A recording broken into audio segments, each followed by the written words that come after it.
नमस्कार, मेरा नाम है सनन। दिन है बुधवार, तारीख है 11 फरवरी और आप सुन रहे हैं रेडियो भारती। सबसे पहले हेडलाइंस। सस्ता और बेहतर कच्चा तेल जहां से मिलेगा वहीं से आयात करेगा भारत।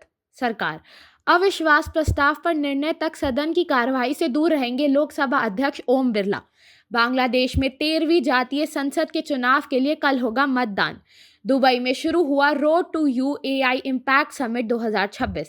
आयुर्वेदिक औषधि निर्माता संघ के भारत अमेरिका व्यापार समझौते का स्वागत किया। भारत अमेरिका व्यापार समझौते का हीरा क्षेत्र से जुड़े व्यापारियों ने किया स्वागत। एशिया राइफल पिस्टल प्रतियोगिता में प्राची गायकवाड़ ने जीता स्वर्ण पदक। बीसीसीआई ने सीनियर पुरुष और महिला टीमों के खिलाड़ियों के वार्षिक अनुबंधों की घोषणा की है।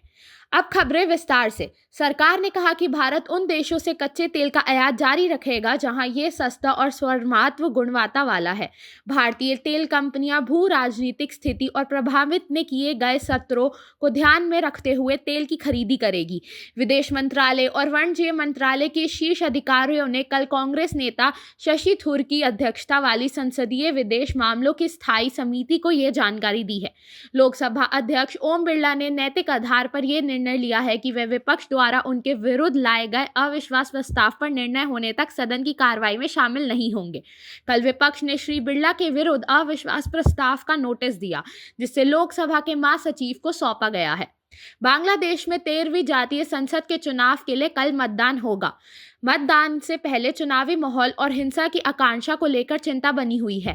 ढाका से हमारे संवाददाता के अनुसार बांग्लादेश पूजा उत्पादन परिषद और हिंदू बुद्ध इमाई एकता परिषद के प्रतिनिधिमंडल ने मंगलवार रात बीएनपी के चुनाव प्रबंध समिति की मुलाकात की है। प्रतिनिधिमंडल ने सुरक्षा समन्वय और चुनावी स्थिति से जुड़े हुए मुद्दों पर चर्चा भी की है।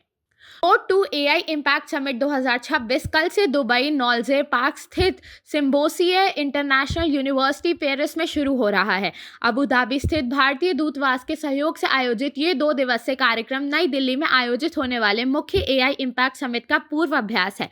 इस सम्मेलन में नीति निर्माता, शिक्षाविद और उद्योग जगत के प्रमुख कारोबारियों ने भाग लिया है।